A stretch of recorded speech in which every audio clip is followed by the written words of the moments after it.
The past year has been an extremely challenging one in ways more than one. The world outside has changed, the setup at home has changed. The workplace too has changed considerably, and organizations have had to adapt and adjust themselves to what is now being called the new normal, or rather the next normal. This mode of working remotely and working from home has naturally brought a new set of norms, expectations, and also some concerns. Screen time has gone up, while human interaction has gone down considerably. Work-life boundaries have just got a little more blurred as people are trying to adapt themselves to working from home while dealing with domestic chores at home. And today, more than ever, mental health has become a key area of focus for individuals, for managers, and for organizations alike. Even as corporate India has taken some baby steps to evolve, engage, and employ best practices, there is still a lot that remains to be done to make sure that we talk about mental health at the workplace.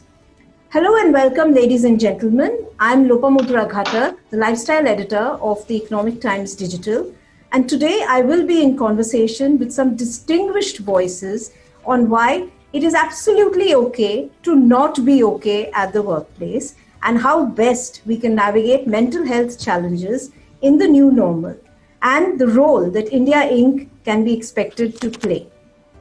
Also, over the next few weeks, we at the Economic Times Digital are going to take this conversation further, and we will debate and discuss the various aspects that are involved in keeping employees content while working from home in a remote setup. And with these discussions, we aim to spread awareness and get the best minds on one platform and debate and discuss an intelligent way forward. And joining me today, my first panelist is Anuradha Rajasthan, Executive Director, Human Resources, Hindustan Unilever, and Vice President, Human Resources, Unilever South Asia.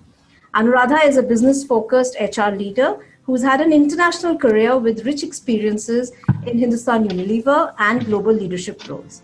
She spent the first 14 years of her career in HUL, and her early leadership roles included partnering members of the HUL Management Committee in supply chain and marketing. In her role as Leadership Development Director of South Asia, she also led the talent agenda across the South Asia cluster and has also worked at Unilever's headquarters in London for 6 years. Welcome, Anuradha. Thank you. Great to be here. And my second guest is Sarthak Ranade, Managing Director, Janssen India, the Janssen Pharmaceutical Companies of Johnson & Johnson. As Managing Director of Janssen India, he oversees the company's operations in India and the South Asian markets of Sri Lanka, Bangladesh, and Nepal. Sarthak is a member of the Johnson & Johnson India President Council, as well as the Janssen Asia Pacific Leadership Team. He joined Janssen as General Manager Marketing in 2007 and went on to hold a variety of roles with increasing responsibility, including leadership stints at regional and country level. Hello, Sarthak. Happy to have you here. Thank you so much. My pleasure to be here.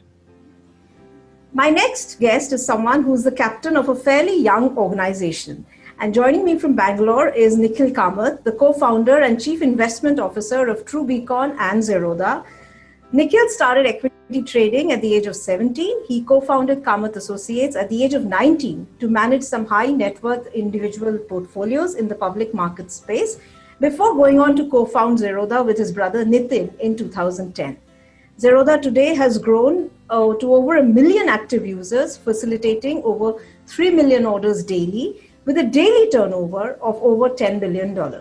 As India's top brokerage, it now commands a valuation of more than $1 billion and employs 1,500 staff across the country. In August 2019, Nikhil co-founded TrueBeacon to bring his fund management experience to a global group of ultra-high net worth strategic investors. Hello, Nikhil. Hi. Hi, Lopamudra. Thank you. And joining me from Geneva is Shekhar Saxena, Professor of the Practice of Global Mental Health at the Department of Global Health and Population at the Harvard T.H. Chan School of Public Health. A trained psychiatrist, he has served in the World Health Organization as Director of the Department of Mental Health and Substance Abuse. In 2017, he received the prestigious Leon Eisenberg Award from the Harvard Medical School. author of more than 300 academic papers. He has also served as an editor of the Lancet series on global mental health 2007 and 2011. His expertise includes providing advice and technical assistance to policymakers on prevention and management of mental, developmental, neurological, and substance use disorders and suicide prevention. Hello, Shekhar. Nice to have you with us. Very happy to join. Welcome to this discussion, panelists. Anuradha, I will come to you first. HUL in India employs more than 20,000 people. What was your first thought when the country went into lockdown and organizations had to move to remote working? What were the challenges that you faced in transitioning? But before that, what was the first thought that went through your mind? The first thought was that, this is not such a big deal. It's going to go away. It's a few weeks. I remember on the 16th of March, Unilever moved to, virtual ways of working. And we had just a few days notice to sort of transition our entire organization into new work protocols. And I remember somebody asking me, how long do you think? I said, I think it will last at least 2 weeks. And so famous last words.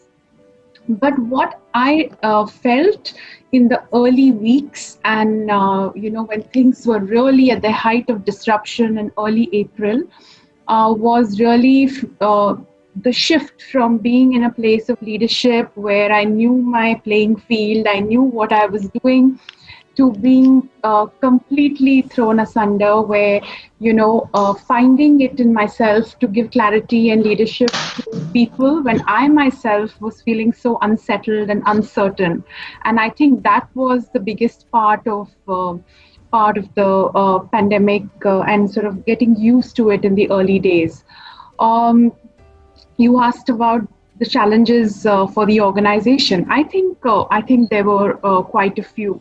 And first and foremost, it was about, keeping we supply essential goods and keeping operations running, making sure that our frontline field force and people in the factories felt safe enough and making our factories the safest place where they would come and continue production, where our field force could feel confident to go and work in the market. So really investing in their safety, well-being, both mental and physical, was one of the biggest challenges. As an organization and as employees, I think different people saw different things.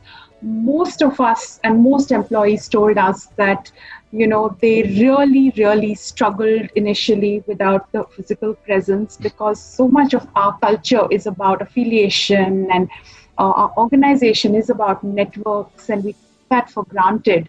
And so in the early days, people really struggled with, not seeing each other.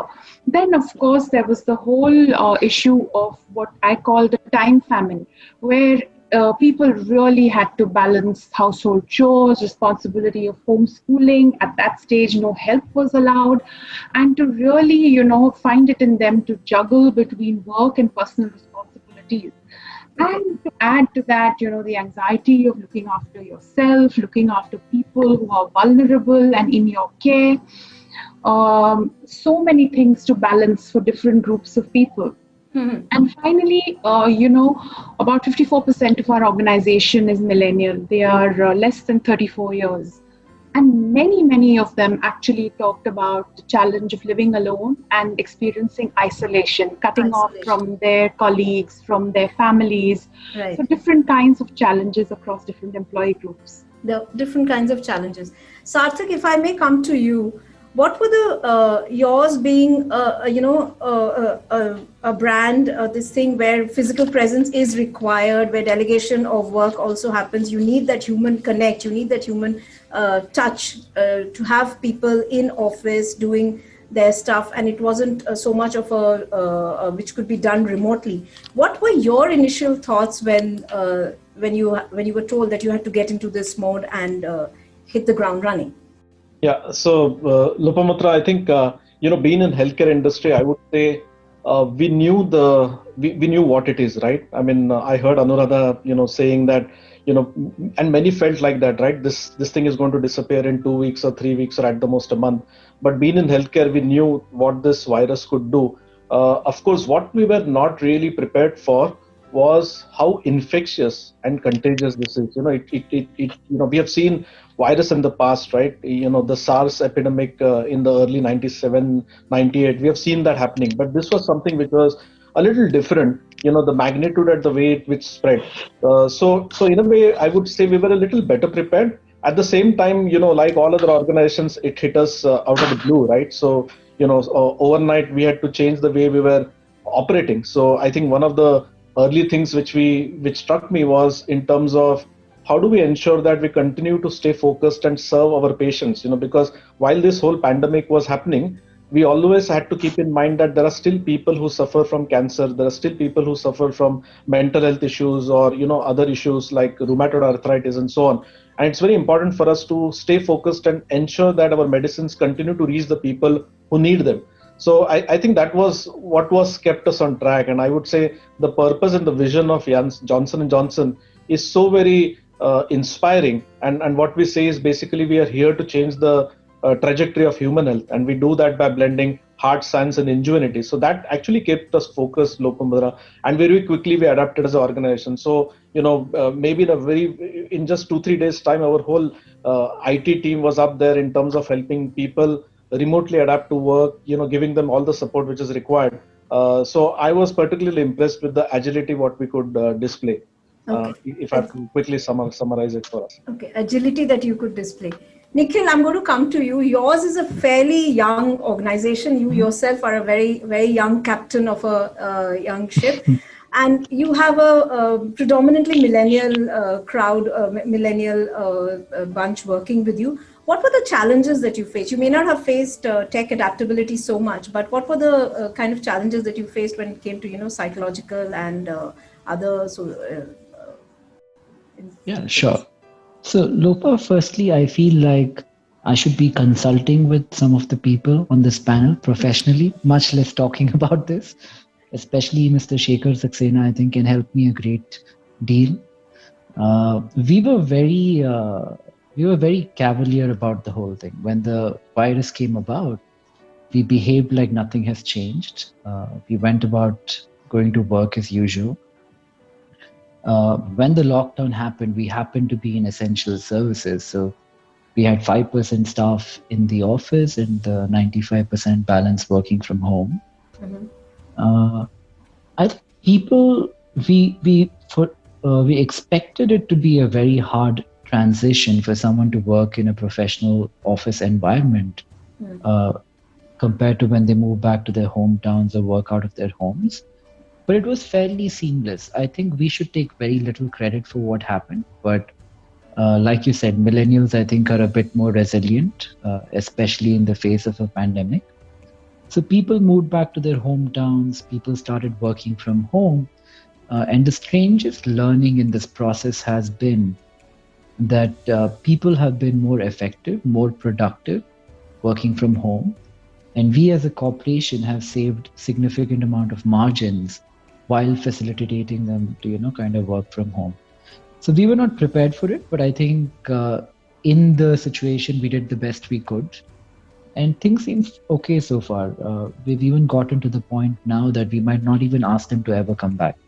If somebody is able to do what they were doing in an office environment at home and do it more effectively, we don't even see much reason as to why we should go back to the older model. So we might have a model wherein we have a workspace where we can have 25% of the workforce congregate at one time, and the rest of the time they could work from home.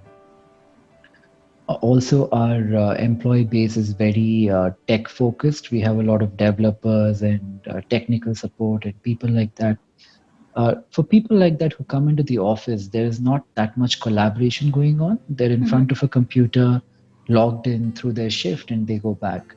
So I think it hurts us very little. And we've been okay through the pandemic.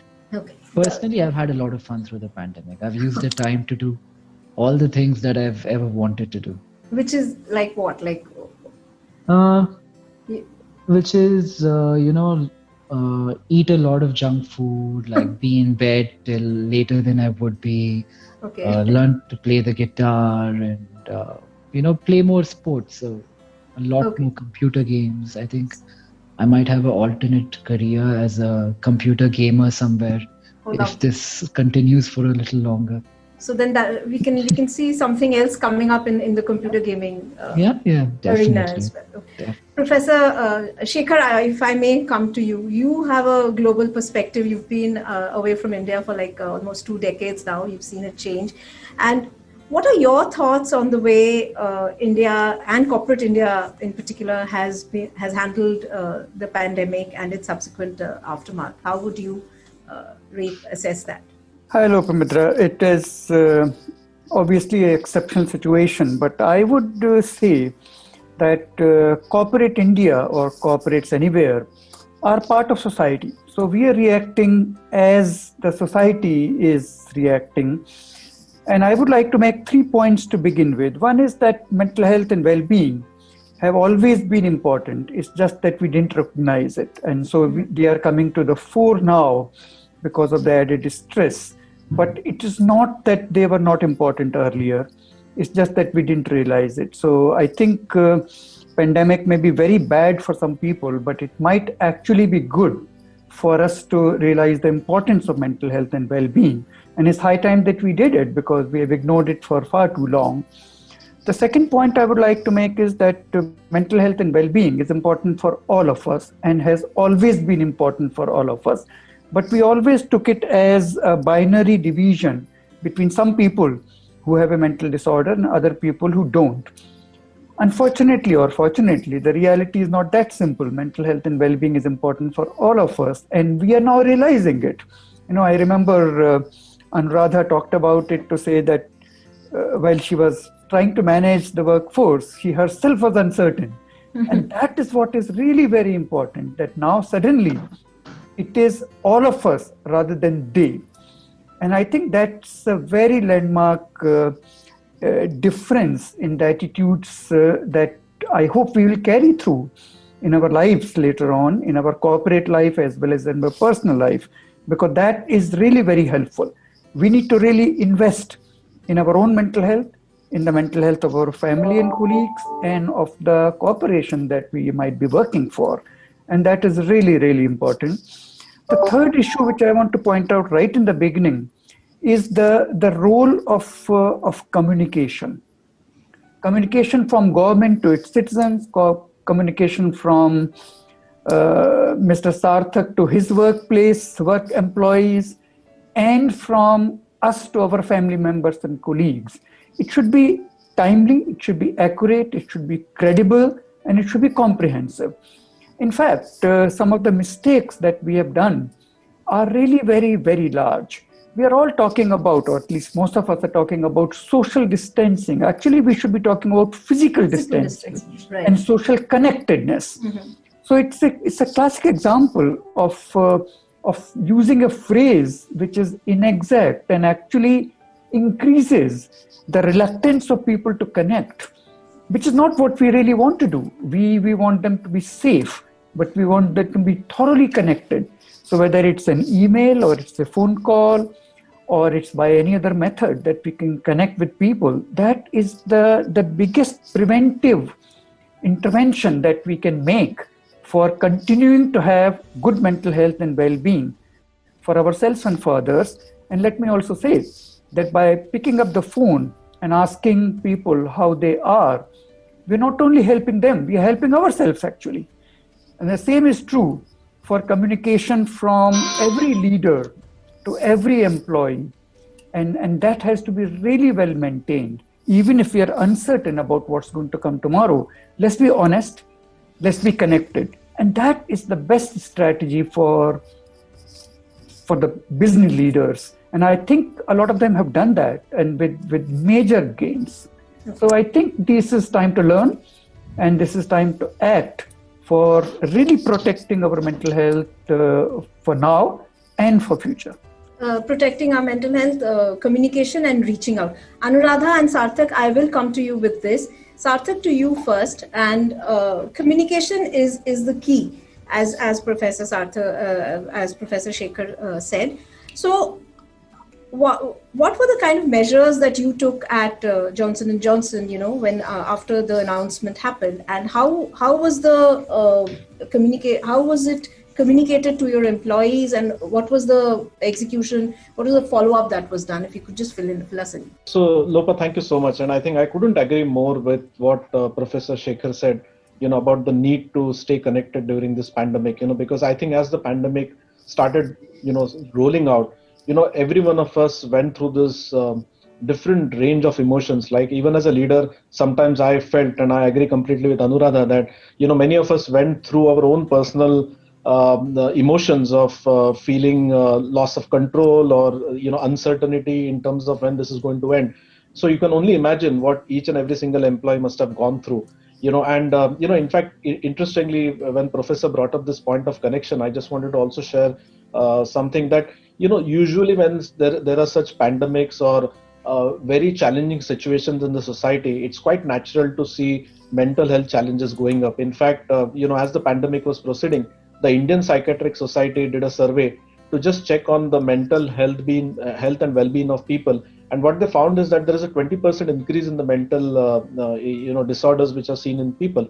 So very early we realized that. And Lopamudra, to your point, I think we made it a point that we stay connected with people as much as we could. So personally, I have done several town halls, which are like large gatherings of 400, 500 people, and these were quite periodic. So usually in a typical world, we would do once in a quarter business update.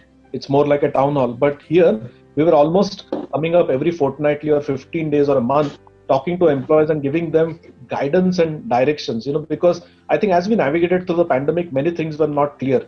And only when we started moving through the pandemic, and then the government directions used to come, so there are a lot of moving pieces, right? So nothing was clear. So I think it was very important for us to stay connected. I personally benefited a lot, not just from doing big town halls, but also connecting individually with people in smaller groups, because I think it's very important to lead with compassion and empathy during this period of time and to really listen to people, what they're going through.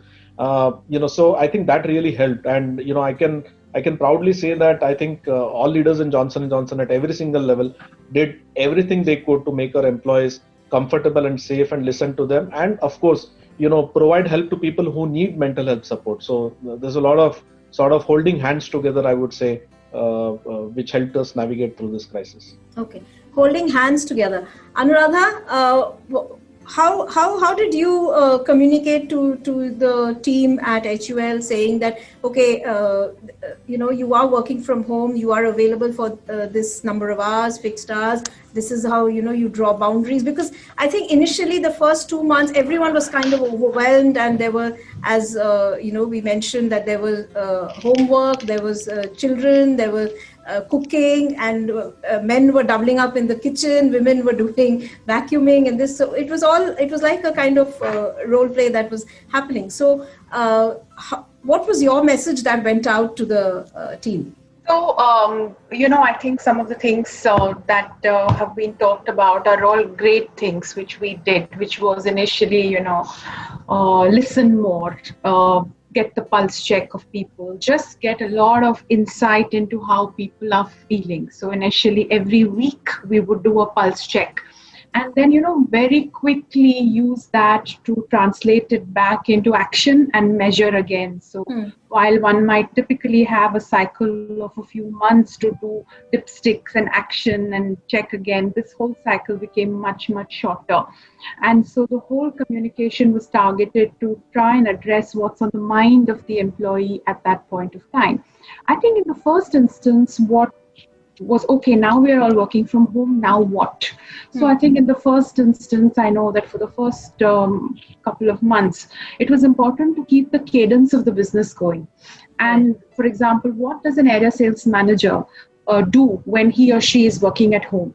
So, right from helping people figure out what it means for them to be doing their jobs from home to a daily check-in, which was literally leadership teams would roll in, roll up all the way up to the management committee, where it was just a listen, check, share kind of rhythm. And it was to basically give people guidance. That was the first thing, to keep the momentum and the daily cadence of the business going.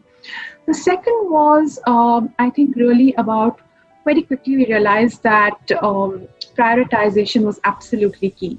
So focus and prioritization. So helping teams prioritize what was the most important was the second thing we did. And a lot of conversations around helping people prioritize some things to do differently, some things to drop altogether.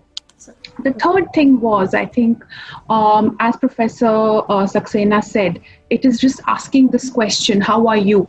And very quickly we realized that all of us are in the same storm, but experiencing different realities.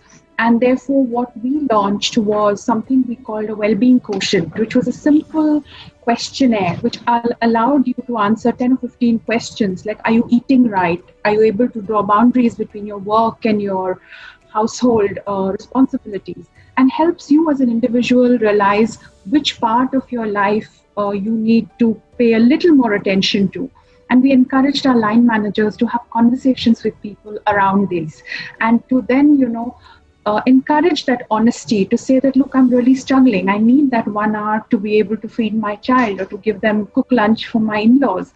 And then we found that this well-being quotient was widely adopted across the organization because it gave employees a tool and a license to have a conversation.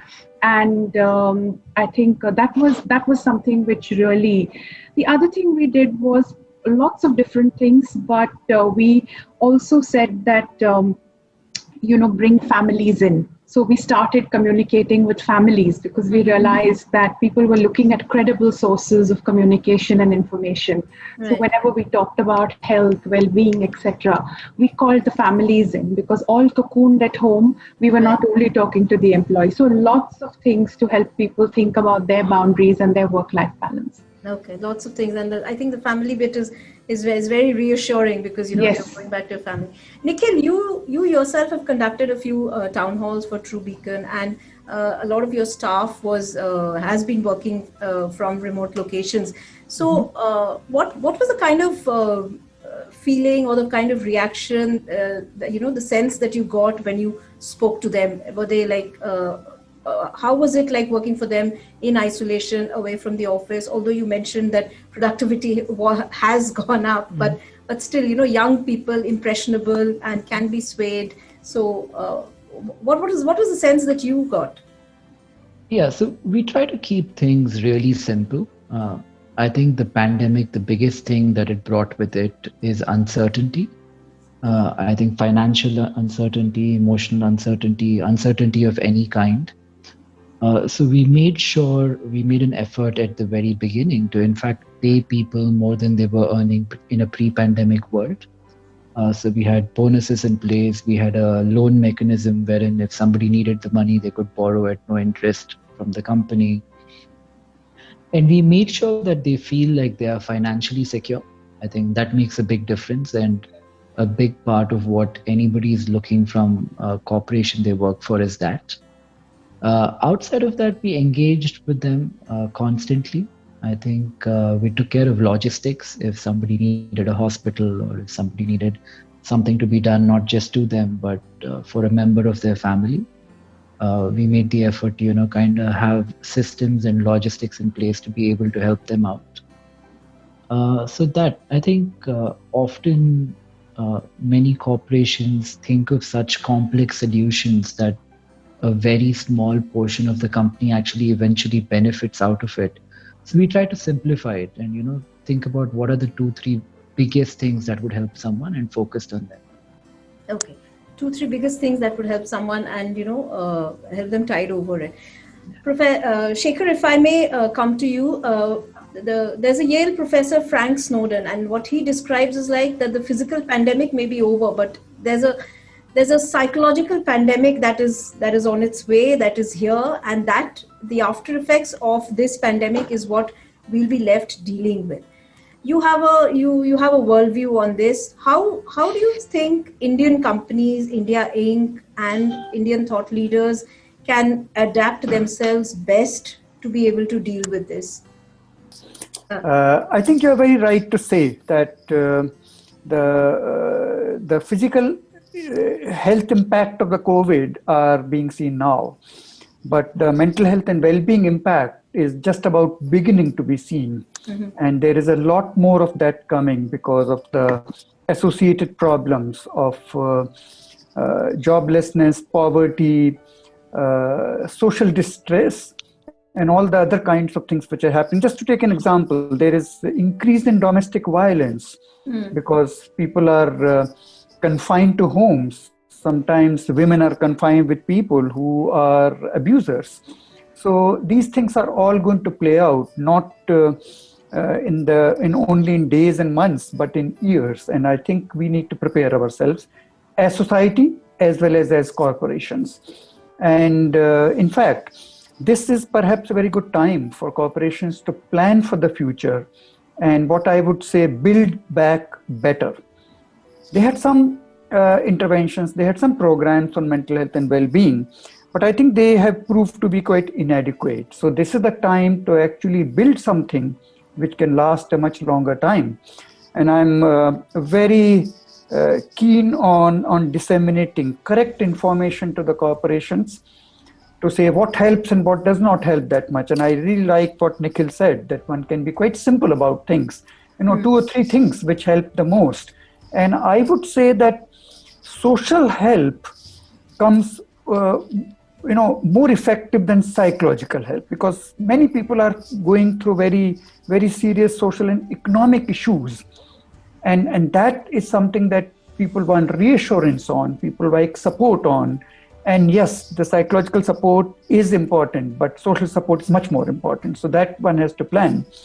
Also, Anuradha talked about a questionnaire to be circulated to people. There are perhaps also need for organizations to really introspect and see how are they doing as organizations.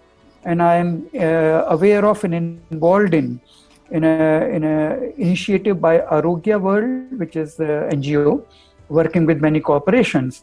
And we together made criteria for how mentally healthy the workplace is. And those are the kind of criteria that can actually be applied by corporations for themselves to say, do we have support of the leadership? Are we doing what is needed for our employees' mental health and well-being? And keep monitoring it over a period of time, just seeing how our employees are doing. Because all HR people keep saying that employees are our best assets. Now, are we looking after those assets well during exceptional times like these? And I think there has to be a much more objective and systematic way of checking not only how employees are doing, but how the organizations are doing themselves. And this is really very, very important to do, at least to begin with now. Yes. So human capital is important and we should take care of that. Anuradha, I'll come to you. What are the qualities that a good leader must have now in the post-pandemic world? I think first and foremost, agility. I think agility and resilience. I think are the 2 things which are super critical. Agility to be able to pivot business, resilience to be able to think through the opportunities and threats. The second thing I would say is compassion and empathy, which is absolutely because, the one thing that I wanted to say was that before the pandemic, well-being was something which came. It was like the little cherry on top of the big dessert. And, it just sort of was a little something you did when everything else was done. Right. I think what the pandemic has done is that put employee well-being at the center spread of the employee engagement and employee relationship with the company. And therefore, I think for leaders to be able to lead, they will have to be able to understand and lead for holistic well-being, and therefore the compassion, empathy, knowledge to do that will be absolutely critical. Absolutely critical.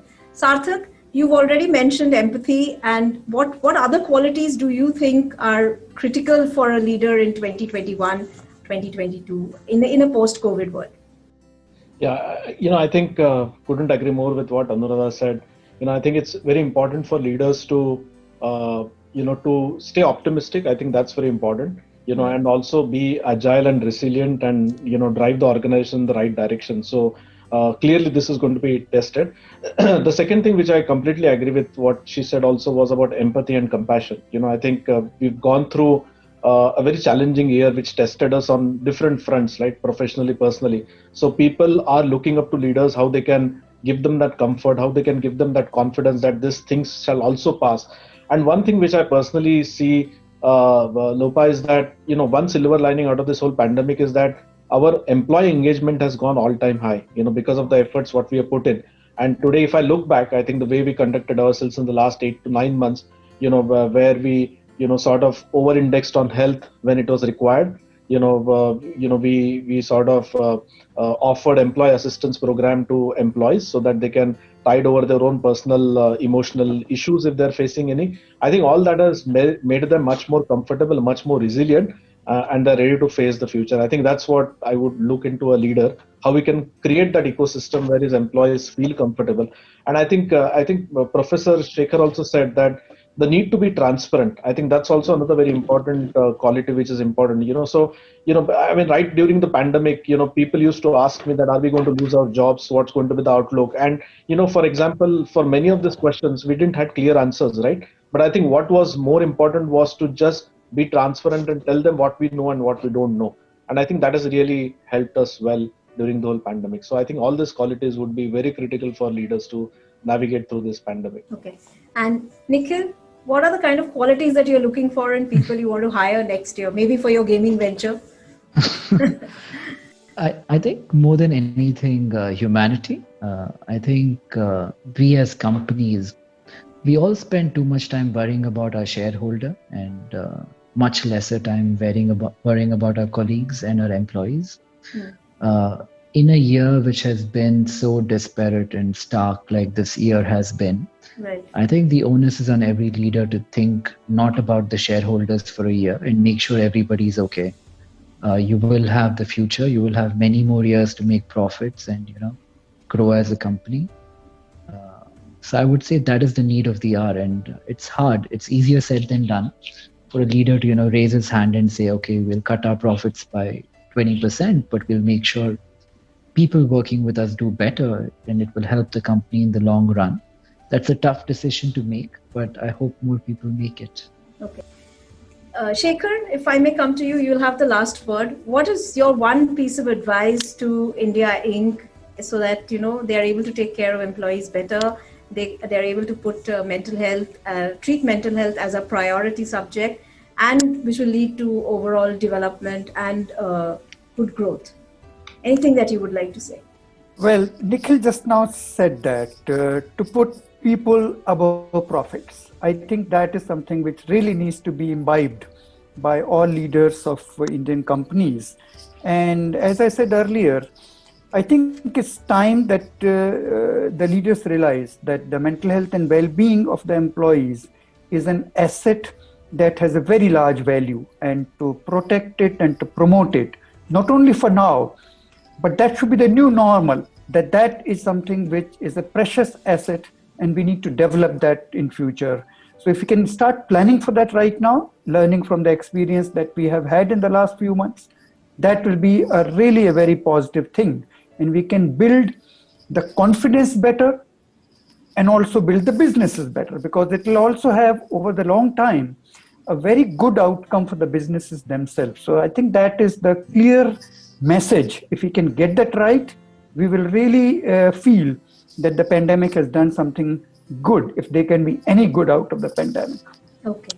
So the message is the medium here, and the message for corporate India is to put people first, to put their mental health above everything else, make sure that, the communication happens right, people are spoken to, and a simple how are you and how are you feeling, are you having a bad day, is just to be addressed, and it's not to be, taken as a breach of responsibility, or you're not doing your job well enough.